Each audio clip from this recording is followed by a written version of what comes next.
आज इस वीडियो में मैं आपको प्रूव करके दिखा दूंगा कि आप लोगों के साथ कैसे खेला जाता है और आप खुद भी उसको समझ नहीं पा रहे हैं और आप उस डर्टी पॉलिटिक्स के साथ ओपनिंग बैट्समैन बन चुके हैं।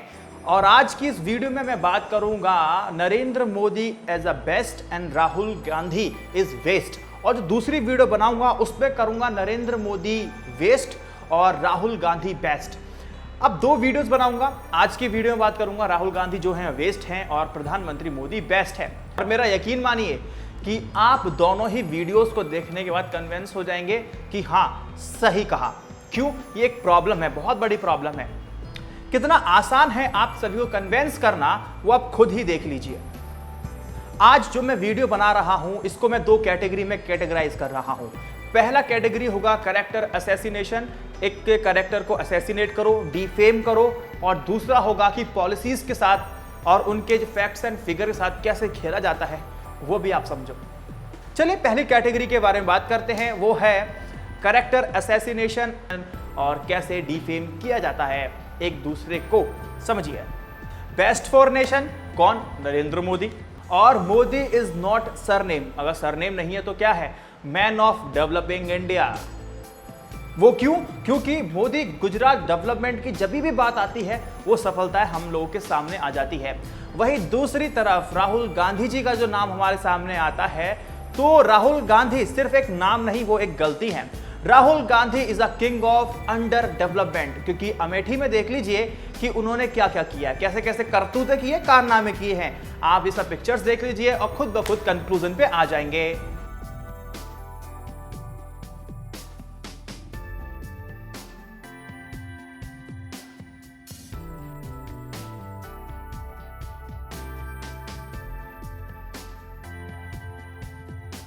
जिस पर एक छोटा सा क्षेत्र नहीं संभलता वो पूरे देश को कैसे संभालेगा। आगे बढ़ते हैं। मोदी जी के पास 3 बार लगातार मुख्यमंत्री के साथ काम करने का अनुभव है और उनके अपने लीडरशिप के अंडर में 29 राज्यों में से 19 राज्यों से अधिक एनडीए की सरकार है। वहीं दूसरी तरफ राहुल गांधी के नेतृत्व में सिर्फ कुछ ही जगह हैं जैसे कि उनकी सरकार है, जैसे पंजाब हो गई, मिजोरम हो गया, पुडुचेरी हो गई। और आगे बढ़ते हैं।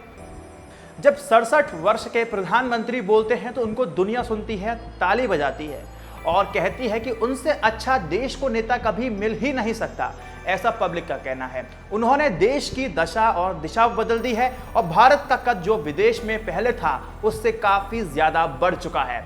और जब 48 साल के राहुल गांधी बोलते हैं तो दुनिया हंसती है, ठाके मारती है और देश का प्रधानमंत्री पप्पू ना हो इसकी विनती करती है, ऐसा पब्लिक कहती है। राहुल गांधी विदेश में जाकर के अपनी नाक कटवाते हैं और भारत की नाक तो स्वयं कट ही जाती है। एक सिर्फ हिंदुओं के लिए लड़ता है और दूसरा इलेक्शन से पहले हिंदुओं को याद करता है। एक चाय वाला अपनी मेहनत से पीएम की कुर्सी तक पहुंचा है और दूसरा शहजादा अपने परिवार के नाम के सहारे पीएम की कुर्सी तक पहुंचना चाहता है।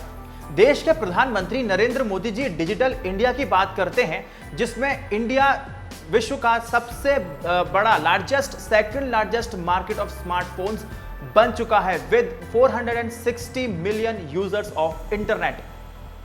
और राहुल गांधी जी इस एरा में, इस डिकेड में कैसी बात करते हैं कि वो एक आलू की ऐसी फैक्ट्री लगाएंगे जिसमें से सोना निकलेगा। पीएम मोदी 18 घंटे काम करते हैं और राहुल गांधी महीने के महीने लंबी छुट्टियां बिताने के लिए फॉरेन कंट्रीज में जाते हैं। पीएम मोदी को झुकना आता है, सभी का सम्मान करते हैं, लेकिन राहुल गांधी जी को सिर्फ देखिए चित्र, समझ जाएंगे।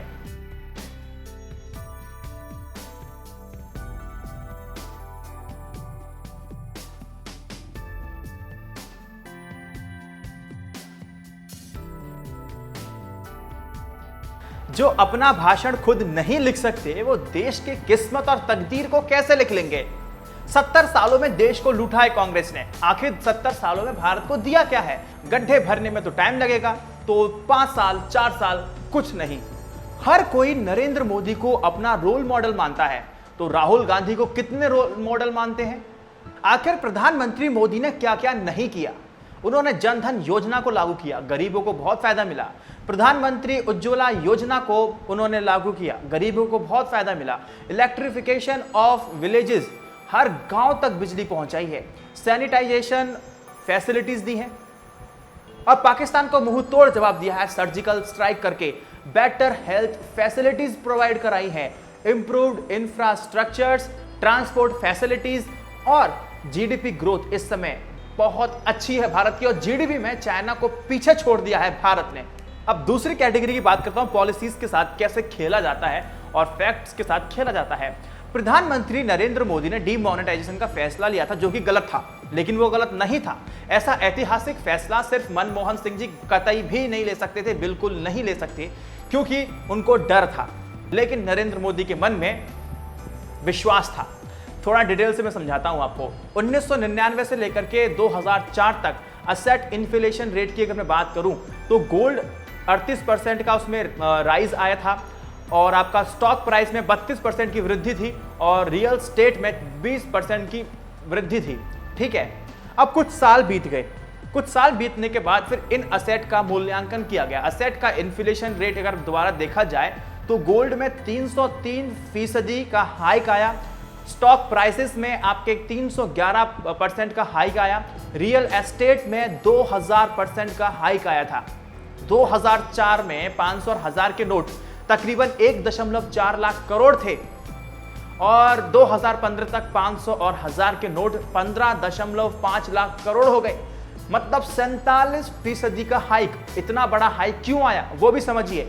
2004 में 64,000 करोड़ रुपए से बढ़कर के 3.7 लाख करोड़ रुपए हो गए। यह सब एक ब्लैक मनी था, विदेशों में जमा होता था ये पूरा काला धन, और फॉरेन इंस्टीट्यूशन का नाम लगने के बाद हमारे देश में आता था, जिसको हम लोग FDI फॉरेन डायरेक्ट इन्वेस्टमेंट के रूप में समझते थे। क्योंकि हमारी इकोनॉमी में कैश बहुत ज्यादा सर्कुलेट होता है, तो पूरी अर्थव्यवस्था हमारी डामाडोल हो गई। जब नरेंद्र मोदी सरकार बनी 2014 में और RBI की रिपोर्ट सामने आई, तो उसमें खुलासा हुआ कि एक तिहाई 500 रुपए और 2 तिहाई 1000 नोट बैंक में लौटकर अभी तक आए ही नहीं, जब से वो इशू किए गए हैं। अब जो पैसा हमारे इकोनॉमी में घूम रहा था उसको बाहर करना था, क्योंकि उसी की वजह से हमारा इन्फ्लेशन रेट वो काफी बढ़ रहा था। इसका सिर्फ एक ही उपाय था, वो था डीमोनेटाइजेशन का फैसला लेना, और हमारी इकोनॉमी फिर से रिकंस्ट्रक्ट किया जा सके। हुआ वही, इकोनॉमी रिकंस्ट्रक्ट हो गई, पैसा बाहर चला गया, और गिरती जीडीपी के लिए RBI के पूर्व गवर्नर रघुराम राजन जिम्मेदार हैं, डीमोनेटाइजेशन नहीं। नीति आयोग का लेटेस्ट बयान है। अगर पहले ही कांग्रेस इस खतरे को देख करके अनदेखा नहीं करती, तो आज भारत की ग्रोथ रेट और कहीं होती। एक बात और, 2004 और 2009 में कांग्रेस ने सिर्फ 27 लाख नौकरी दी थी। यह डेटा जो है वो private, public, agriculture and unorganised sector का है। उस समय 8.5% का जीडीपी ग्रोथ था। 2011 से 2014 के दौरान प्रधानमंत्री ग्राम सड़क योजना के तहत रोज 73 किलोमीटर सड़कें बनती थी कांग्रेस के राज में, और अब 2016-2017 में औसतन बढ़कर के 130 किलोमीटर प्रतिदिन हो गई। तो प्रधानमंत्री नरेंद्र मोदी काम नहीं कर रहे। 15वां, अब आपका कंक्लूजन क्या होगा? सही में Modi is best and Rahul Gandhi is waste. Simple, ये प्रॉब्लम आपकी है, क्योंकि ये सारे इंफॉर्मेशन है वो ठीक हैं, लेकिन जिस हिसाब से प्रेजेंट की जाती है तो हमें लगता है कि सही में बिल्कुल सही हो सकता है। द प्रॉब्लम हमारे साथ ये है कि हम अंधभक्त बन जाते हैं। हम चीज़ों को एनालाइज नहीं करते हैं, हम उसको चैनलाइज नहीं करते हैं, एनालाइज नहीं करते हैं, और उसको सोर्स को हम कंफर्म नहीं करते, क्योंकि समय ही नहीं हमारे पास। ठीक है। और दूसरी बात, जब मैं राहुल गांधी को बेस्ट बताऊंगा, नरेंद्र मोदी जी को वेस्ट बताऊंगा, तो आप उस पर भी सहमत हो जाएंगे, यकीन मानिए। अगर आप वीडियो देखना चाहते हो वाली, तो आप मुझे कमेंट बॉक्स में बताइए, सपोर्ट दी थम्स अप। ठीक है। जय Hind, Vande Mataram, stay updated, stay educated.